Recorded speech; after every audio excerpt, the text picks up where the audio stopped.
So today we are going to start lesson number 6. The name of this poem is The Vagabond. Okay, written by Robert Louis Stevenson. The very first line of this poem is give to me. আচ্ছা, give to me মানে আমাকে দাও. Me means আমাকে তো, তাহলে give to me মানে কি? আমাকে দাও the life মানে জীবন I love আমি যেটা ভালোবাসি। তাহলে আমি যেই রকম জীবন ভালোবাসি সেই রকম জীবন আমাকে দাও। কাকে বলতেছে লেখক? ভগবানকে বলতেছে, বলতে পারো ওপরওয়ালাকে, যে আমাকে সেই জীবনটা দাও আমি যেই জীবনটা ভালোবাসি। ওকে, এটাই ফার্স্ট লাইন। তোদের দিকে যে আমি জিজ্ঞাসা করলাম তোরা কোথায় ঘুরতে যেতে চাস, তোরা সব ফেমাস ফেমাস জায়গার নাম বললিস, তাই তো, যেখানে বেশিরভাগ লোক যায়। তাহলে তোদের মেন্টালিটি হচ্ছে যে একটা লাক্সারিয়াস লাইফ জীবন কাটানোর, রাইট? যেমন মুকেশ আম্বানি বা এলন মাস্কের মতো, যে চারদিকে আচ্ছা অত ভালোও নয়, বাট একটা লাক্সারিয়াস লাইফ মানে বাঁচা তোদের ইচ্ছা তো সবার মধ্যে একটু না একটু হলেও আছে। তোরা কেউ তো বললুনি যে আমি হচ্ছে সুন্দরবনে ঘুরতে যেতে চাই, আমি হচ্ছে প্রাকৃতিক জিনিসের মধ্যে ঘুরতে যেতে চাই, আমি হচ্ছে যে বনের মধ্যে একা একা ঘুরতে চাই। কেউ বলছে কি? কেউ কেউ এরকম বলছে কি?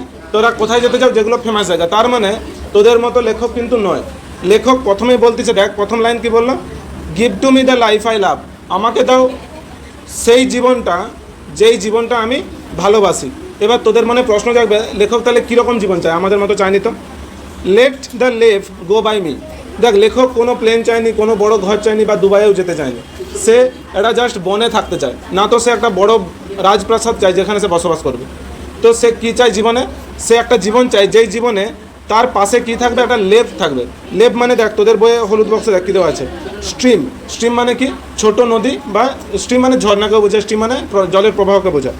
তাহলে তার পাশ দিয়ে একটা ছোট্ট জলের প্রবাহ যাবে, সে সেটাই চায়, রাইট? তাহলে তোরা যখন বললাম যে তোরা জীবনে কোথায় ঘুরতে যেতে চাও, তোরা কেউ এরকম কি বললি যে আমি একটা জায়গায় যেতে চাই যেখানে একটা বেশ নদী থাকবে, চুপচাপ কয়েকটা পাখির ডাক থাকবে, আর কোনো মানুষের কোনো আওয়াজ থাকবে না, আমি সেই রকম একটা জায়গায় যেতে চাই?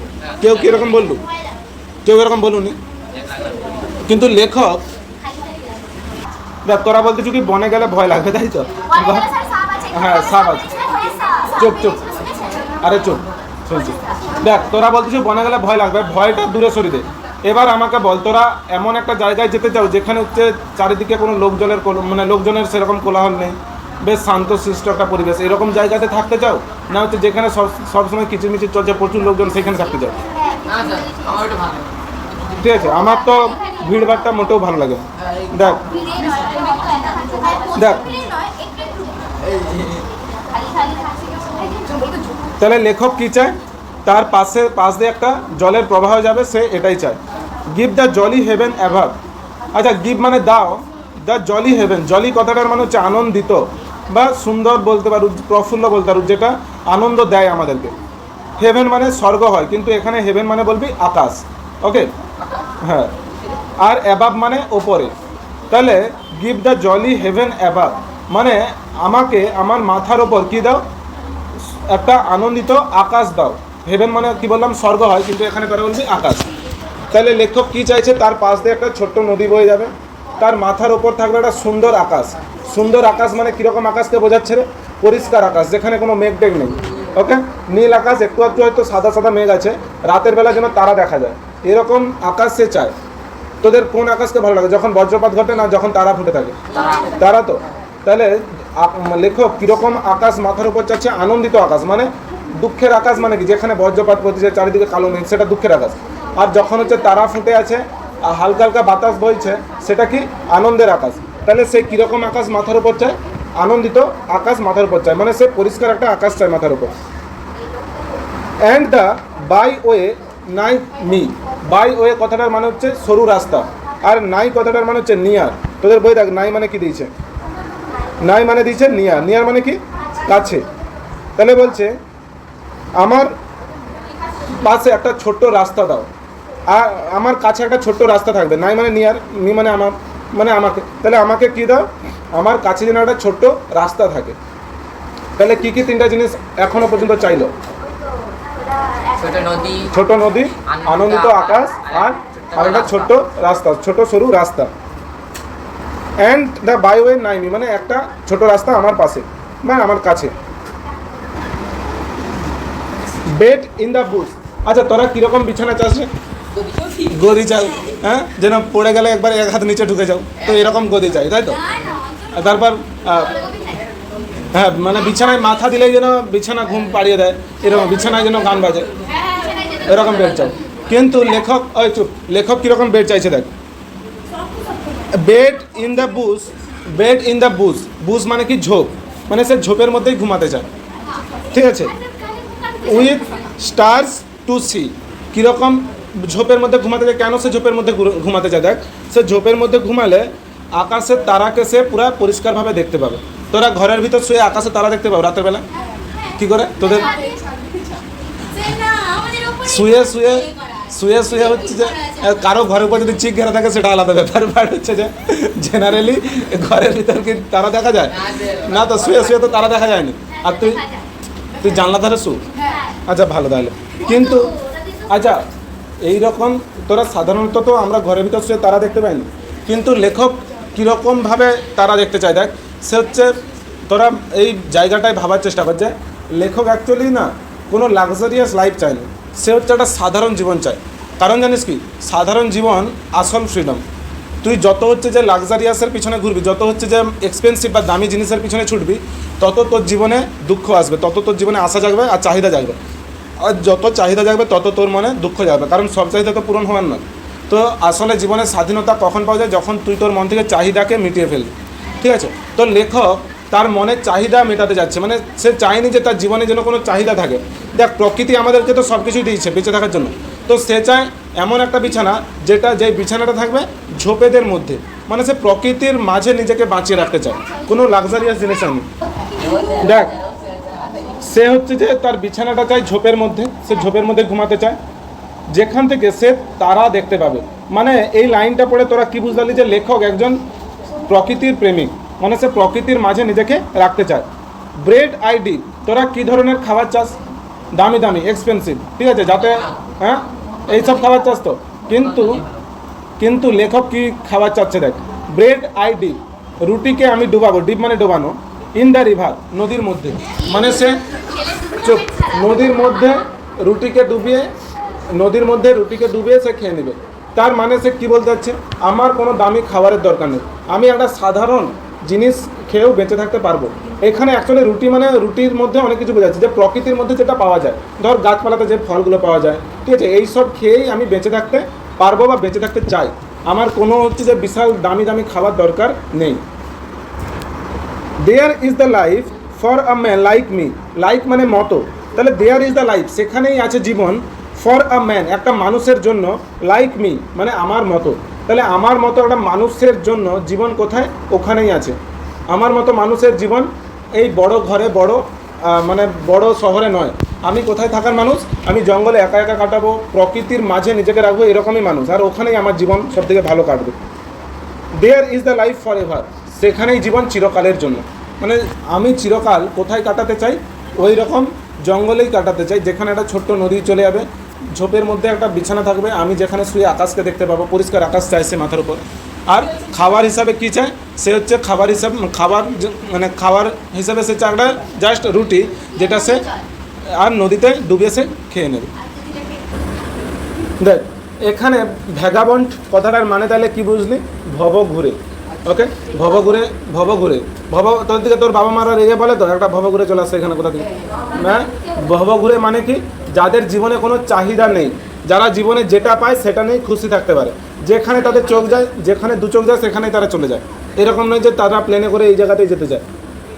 দেখ সেকেন্ড স্ট্যান্ডার ফার্স্ট লাইন কী বলছে, let the blow fall soon or late, হয় লেট দ্য ব্লো কথাটার মানে হচ্ছে আঘাত, ব্লো মানে কি বললাম? আঘাত। তাহলে লেট দ্য ব্লো মানে আঘাতকে আসতে দাও, ফল মানে পড়া, মানে আঘাতকে পড়তে দাও, সুন অর লেট আগে কিংবা পরে। দেখ জীবনে কাদের দিকে তুই হিরোইক ক্যারেক্টার বলবি? হিরোইক মানে কি? যারা হিরোর মতো। কাদের দিকে বলবি? যারা হচ্ছে সবসময় সিকিওর থাকে, সিকিওর মানে কী বলবো? নিরাপদ। তো যারা সবসময় নিরাপত্তার মধ্যে থাকতে চায় না, যারা হচ্ছে ভয় বা যারা হচ্ছে যারা অ্যাডভেঞ্চার করতে চায় জীবনে, আর সেখানে বিপদকে ভয় পায়নি, তোরা কাকে হিরো বলে মানবি? যারা বিপদকে ভয় পায়নি। আর যারা সবসময় ভয় পেয়ে থাকে, এই এদের যেমন বনে গেলে যদি সাপ কামড়ে দেয়, যদি বনে গেলে ভূত ধরে নেয়, তো এইগুলো কি হচ্ছে যে এইগুলো এরা কোনোদিনও স্বাধীন হতে পারবে, সবসময় ঘরেই বন্দি থাকবে, রাইট? দেখ, let the blow fall soon or late. দেখ, সে জীবনে আঘাতকে ভয় পায়নি। আমরা জীবনে সব থেকে ভয় পাই কাকে? আঘাতকে। আঘাত মানে কি? অনেক রকম আঘাত। মানে কোথাও চলে গেলাম, আমার যদি কিছু হয়ে যায়। আবার আঘাত মানে এরকমও হতে পারে, আমি এইটা যদি যাই, আমার যদি অনেক টাকা লস হয়ে যায়। আমি ব্যবসা করলাম, যদি ব্যবসায় লস হয়ে যায়, এগুলোকে আঘাত বলে। জীবনে রিস্ক নিতে চাইনি, তাই তো? আমাদের বেশিরভাগ মানুষই আমরা জীবনে কী নিতে চাইনি? রিস্ক নিতে চাইনি, কারণ আমরা ভাবি যে রিস্ক নিলে আমাদের জীবন খারাপ হয়ে যেতে পারে। কিন্তু লেখক এখানে সে জীবনে রিস্ককে ভয় পায়নি। সে বলছে যে আঘাত আমার জীবনে পড়তে দাও, এখনই পড়তে পারে, পরেও আসতে পারে, তাতে আমার কোনো যায় আসে না। মানে সে জীবনে আঘাতকে নিয়ে ভয় পায়নি, যে যখন ইচ্ছা আঘাত আসতেই পারে আমার জীবনে। প্রবলেমস, এখানে ব্লো মানে অ্যাকচুয়ালি আঘাত মানে কি বলতে চাইছে? প্রবলেম। প্রবলেম মানে কী রে? সমস্যা। তো জীবনে আমরা সমস্যাকে নিয়ে প্রচুর ভয় পাই। তো লেখক এখানে সমস্যাকে অ্যাকচুয়ালি ভয় পায়নি। সে বলতেছে যে যখন আমার জীবনে প্রবলেম আসবে, আসুক, আগে আসুক পরে আসুক, যখন আসবে আসুক, আমার তাতে কোনো যায় আসে না। Let what will be over me, আমার সাথে যা হওয়ার হোক, আমি তাতে কোনো ভয় পাইনি। আমাকে এসে সাপ অ্যাটাক করবে, করুক, বাঘ অ্যাটাক করবে, করুক, তবুও আমি বনেই আমি স্বাধীন জীবন কাটাবো, ঠিক আছে? Give the face of earth around. দেখ, সে আবার ভগবানের কাছে প্রার্থনা করছে যে গিভ মানে দাও, দ্য ফেস অফ আর্থ। এই যে দ্য ফেস অফ আর্থ, এই ফেসটার মানে হচ্ছে nature, natural beauty. Face of earth মানে কী বললাম? প্রকৃতি বা প্রাকৃতিক সৌন্দর্যতা। তাহলে সে আর অ্যারাউন্ড মানে চারিপাশে, সে তার চারিপাশে কী চাচ্ছে? The face of earth. Face of earth মানে প্রাকৃতিক সৌন্দর্যতা বা প্রকৃতি, ওকে? সে তার চোখের চারিপাশে বড় বড় বিল্ডিং চায়নি, সে তার চোখের চারিপাশে যেটা চায় সেটা হচ্ছে যে প্রাকৃতিক সৌন্দর্যতা, right? And the road before me, এবং আমার চোখের সামনে একটা রাস্তা। বিফোর কথাটার মানে হচ্ছে সামনে। বিফোর মানে কি বললাম? সামনে। আর মি মানে আমার। তাহলে and the road before me, এবং আমার সামনে থাকবে একটা রাস্তা। তাহলে সে সেকেন্ড স্ট্যান্ডাতে কী কী বললো? যে আমি বিপদকে ভয় পাই না, প্রবলেমকে ভয় পাই না, আমার সাথে যা হবে হতে দাও। থার্ড লাইনে বলছে আমি চারিপাশে চাই প্রাকৃতিক সৌন্দর্যতা। 4 নম্বর লাইনে কী বললো? এবং আমার সামনে দিয়ে যেন একটা রাস্তা চলে যায়, এটাই আমি জীবনে চাই। এই যে বললো না, আমার মানে আমার সামনে দিয়ে একটা রাস্তা চলে যায়, রাস্তা যেন চলে যায়, যে রাস্তা চলে যায়, এই কথাটার মানে হচ্ছে যে রাস্তা মানে কি বলতে চাচ্ছেন? জীবনে চলার পথ। মানে সে জীবনে কখনো থেমে থাকতে চায়নি। কি বললাম? সোম্যান। কি বললাম? সে চাচ্ছে কি তার সামনে যেন একটা রাস্তা থাকে। তো রাস্তার মানে কি? দেখ, রাস্তা মানে সে জীবনের চলার পথে কখনো সে থামতে চায়নি, সে জীবনে সবসময় চলতে চায়। তোরা আচ্ছা, আমরা যখন একটা চাকরির মধ্যে ঢুকে যাই, আমাদের জীবন থেমে যায়। তো জীবনে আর কোনো অন্যরকম কোনো জিনিস নেই, একই রকম একঘেয়েমি জীবন। লেখক সেরকম একঘেয়েমি জীবন চায়নি। সে জীবনে সবসময় এগিয়ে যেতে চায়, নতুন নতুন জিনিস চায়, ওকে, অ্যাডভেঞ্চার চায়। সে ওই একটা জায়গাতে এক ঘরের মধ্যে সারা জীবন কাটিয়ে দেবে নিরাপদে, এরকম জীবন সে চায়নি। আর এখানে বলছে না যে আমার পাশ দিয়ে একটা রাস্তা চাই, আসলে সে রাস্তার মধ্য দিয়ে বলতে চাচ্ছে যে আমি এমন একটা রাস্তা চাই যেখানে আমি চিরকাল চলতে থাকবো, যে এই রাস্তার কোনো শেষ নেই, ওকে? তোরা এরকম জীবনে, তোদের এরকম কে কে আছিস যারা জীবনে একঘেয়েমিকে প্রচুর অপছন্দ করিস? মানে আমাদের জীবনে টার্গেট করে আমাদের একটা চাকরি পেয়ে যাবো, জীবন সেটেল হয়ে যাবে, আর কোনো চিন্তা থাকবে না, এটাই তো। কিন্তু এই রকম জীবনকে কে ঘৃণা করে? যে আমি এরকম জীবন চাই না, আমি রিস্ক চাই, আমি ব্যবসা করবো, নতুন নতুন এক্সপোজার নেব, তাতে আমার যা হবে হবে, কিন্তু আমি একঘেয়েমি জীবন কাটাতে চাইনি। আমি ভেরিয়াস কাইন্ড অফ জীবন, আমি মানে অনেক রকম জীবন, কখনো আঘাত, কখনো হচ্ছে যে মজা, এইরকম জীবন আমি চাই। কে কে এরকম তোদের মধ্যে আছিস? মানে জীবনে রিস্ক চাই, ঠিক আছে? আমরা জীবনে নিরাপত্তা না হলেও হবে, রিস্ক চাই। মানে রিস্ক মানে আমি রিস্ক নিতে চাই, তাতে আমার বিপদ আসতেও পারে, আনন্দও আসতে পারে, এইরকম জীবনই আমি চাই। এখানে তাহলে রোড মানে কি বললাম? রাস্তা। কিন্তু রাস্তা মানে বুঝতে পারলি তো, যে সে এমন একটা রাস্তা চায় যে রাস্তা বরাবর চিরকাল সে চলতেই থাকবে। আর যখন আমরা একটা স্টেবল জীবন পেয়ে যাই, তখন রাস্তা কী হয়? থেমে যায়, আর চলার জন্য মানে হাঁটার জন্য আর পথ থাকেনি, আমরা ওখানেই দাঁড়িয়ে থাকি চিরকাল। Wealth I seek not. Wealth মানে সম্পত্তি, আর সিক মানে কি? খোঁজা বা চাওয়া। ওয়েলথ আই সিক নট মানে আমি আমার জীবনে সম্পত্তি চাই না। আমি আমার জীবনে কি চাই না? সম্পত্তি চাই না। হোপ নট লাভ, কোনো আশাও চাই না। হোপ মানে কি? আশা। আর নট লাভ, লাভ মানে ভালোবাসা। তাহলে আমি আমার জীবনে না তো সম্পত্তি চাই, না তো কোনো আশা চাই, না তো ভালোবাসা চাই। কী কী এইগুলোকে আরও এক্সপ্লেন করতেছি। আমাদের জীবনের সবসময় ছোটোবেলা থেকে আমাদের বাবা মারা কী শেখায়? পড়াশোনা করে অনেক টাকা আসবে, বা এই কাজ করে অনেক টাকা আসবে। আমরা জীবনে প্রথম থেকেই টাকার পেছনেই আমাদের জীবনকে নষ্ট করি। তো জীবনে যে স্বাধীনতা কী জিনিস সেটা আমাদেরকে কেউ বলেনি, যে স্বাধীন হও, জীবনে ফ্রিডম পা, এটা কেউ বলেনি। সবসময় আমাদেরকে টাকার পিছনেই দৌড়াতে বলে। তো এখানে লেখক বলছে যে আমি কোনো সম্পত্তি আমার জীবনে চাই না। হোপ, হোপ মানে আশা চাই না।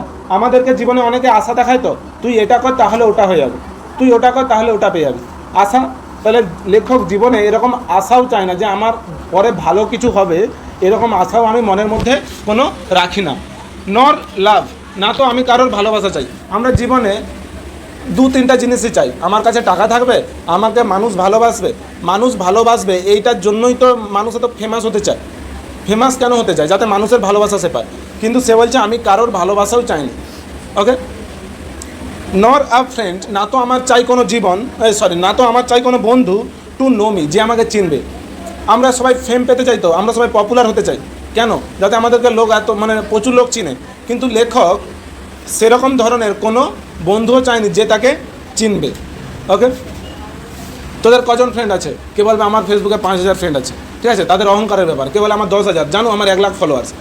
কিন্তু লেখক বলছে আমার এরকম কোনো বন্ধুই চায়নি যে আমাকে চিনবে।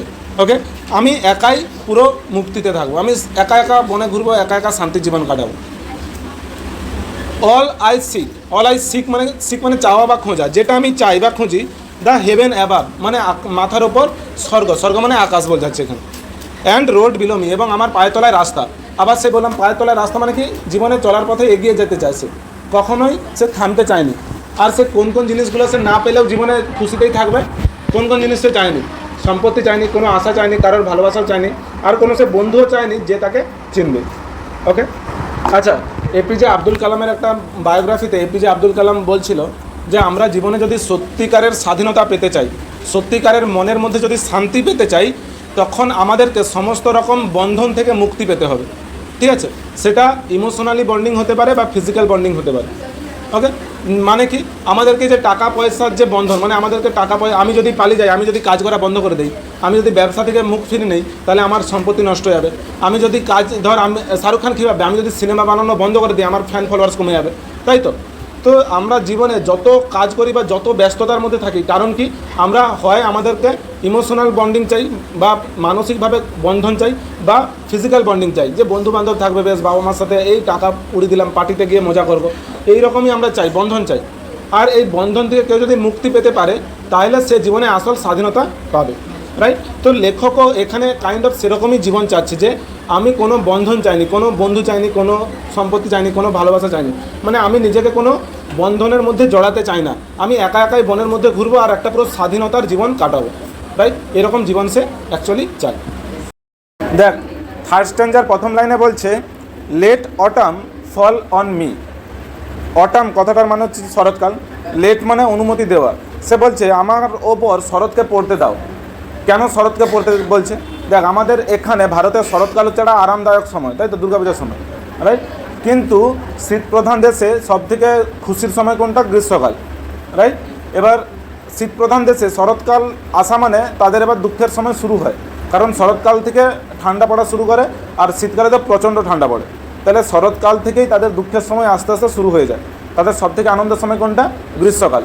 এবার এখানে লেখক বলছে আমার ওপর শরৎকে পড়তে দাও।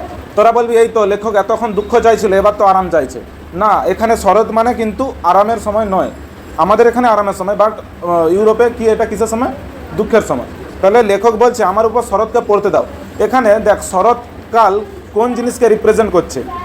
দেখ, এখানে অটাম মানে the season of decay and falling leaves, মানে এই যে সিজনটাকে, এই ঋতুটাকে কিসের সময় বলা হয়?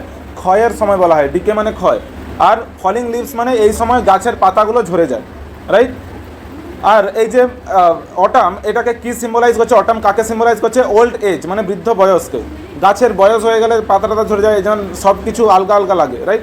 আর স্যাডনেস, দুঃখকে রিপ্রেজেন্ট করছে। আর ডিফিকাল্টিস, কঠিন সময়কে রিপ্রেজেন্ট করছে। দেখ, অটাম হচ্ছে কাকে রিপ্রেজেন্ট করছে বললাম? কঠিন সময়কে। অর্থাৎ অটাম যখন আসবে চারিদিকে একটা যেন চুপচাপ নীরবতা বজায়, মানে নীরবতা চারিদিকে। আর এটা একটা কঠিন সময়। আমাদের যখন গ্রীষ্মকাল আছে আমাদের কাছে একটা কঠিন সময় আসে, তো সেরকমই যখন সেখানে অটাম আসে তাদের কী আসে? কঠিন সময় আসে। তাহলে কি বললাম? শরৎকাল এখানে হচ্ছে দুঃখের সময়কে, কঠিন সময়কে রিপ্রেজেন্ট করছে। তাই সে লেখক বলছে যে আমার ওপর কঠিন সময়কে আসতে দাও, মানে আমি জীবনে কঠিন সময়কে ভয় পাই না। আমার জীবনে যতই কঠিন সময় আসুক না কেন আমি সেটার সাথে কী করবো, অ্যাডজাস্ট করে নেবো, আমি সেটার সাথে মানিয়ে চলবো।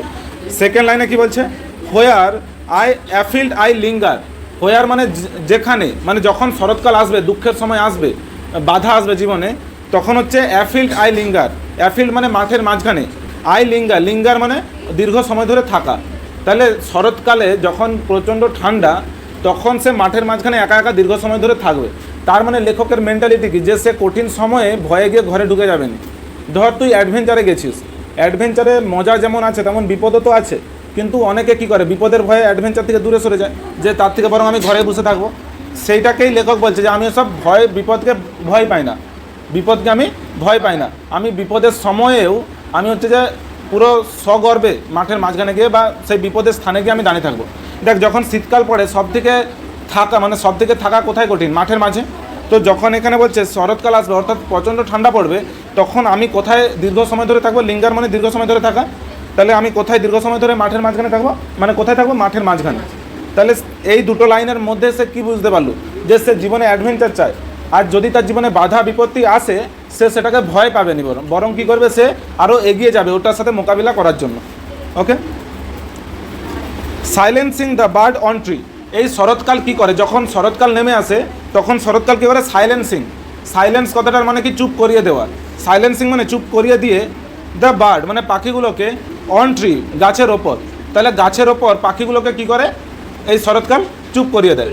মানে ঠান্ডা পড়লে পাখি টাকিগুলো সব চুপচাপ হয়ে যায়, গান গাওয়া তাদের বন্ধ করে দেয়।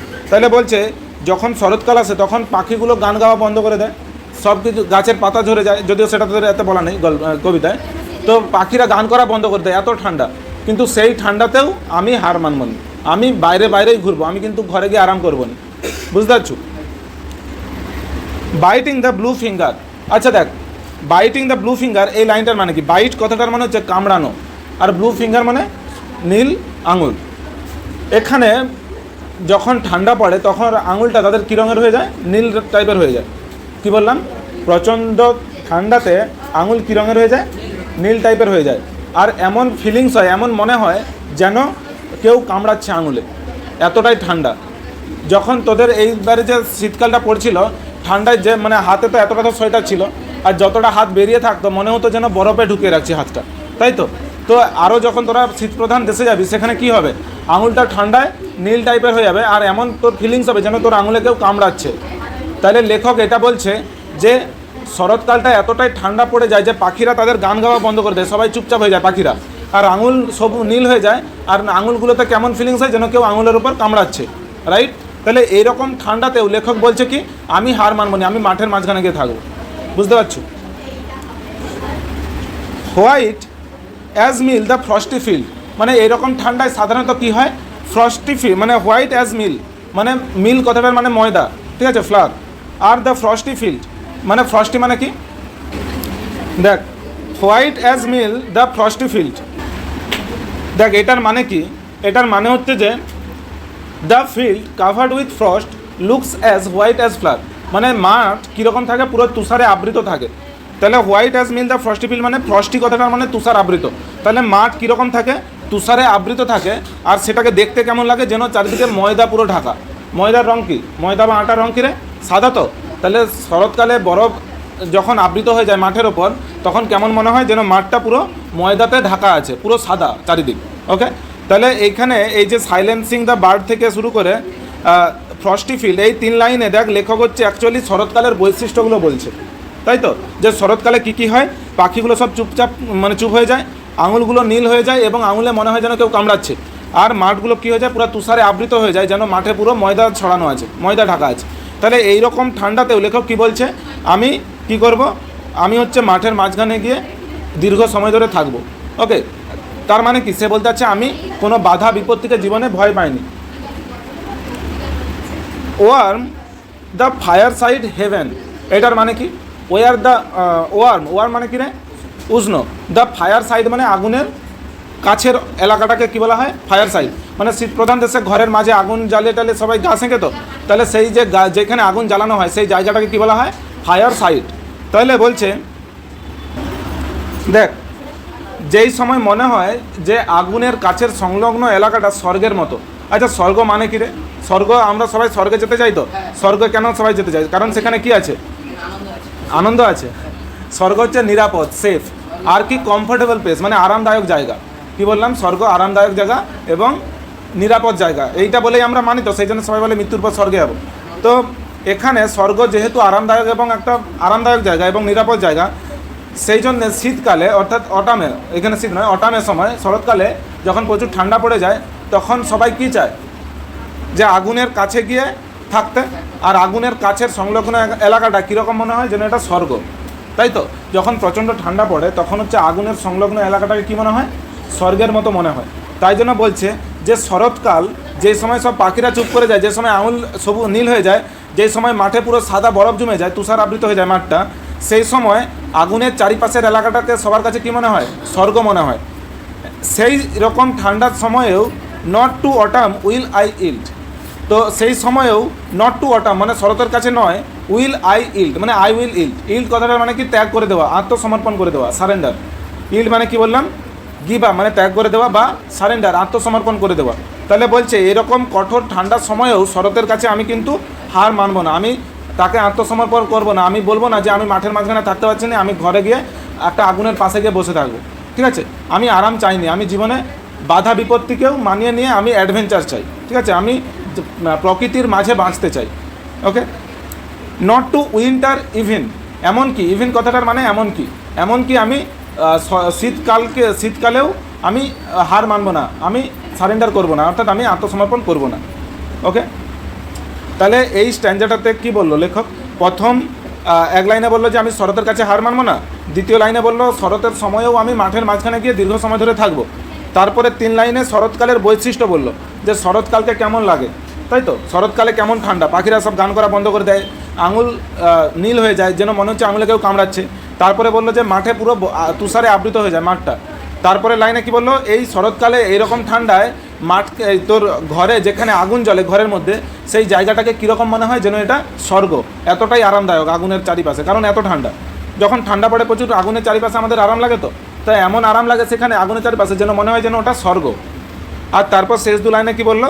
যে এই রকম সময়েও আমি শরতের কাছে নিজেকে আত্মসমর্পণ করব না, মানে আমি এরকম হার মেনে নেব না যে শরৎকালকে বলবো যে না, এত ঠান্ডায় আমি বাইরে প্রকৃতির মাঝে বাঁচবো না, আমি ঘরে গিয়ে আরাম করব না। সে এত ঠান্ডাতেও প্রকৃতির মাঝে গিয়ে বাঁচতে চায়। আর শেষ লাইনে কী বললো? এমনকি শীতকালেও, মানে এমনকি শীতকালেও সে হার মানবে না। শীতকালে কি আরও বেশি ঠান্ডা, শরতের থেকে আরও বেশি বরফ পড়বে, এমনকি শীতকালেও সে হার মানবে না এই ঠান্ডার কাছে।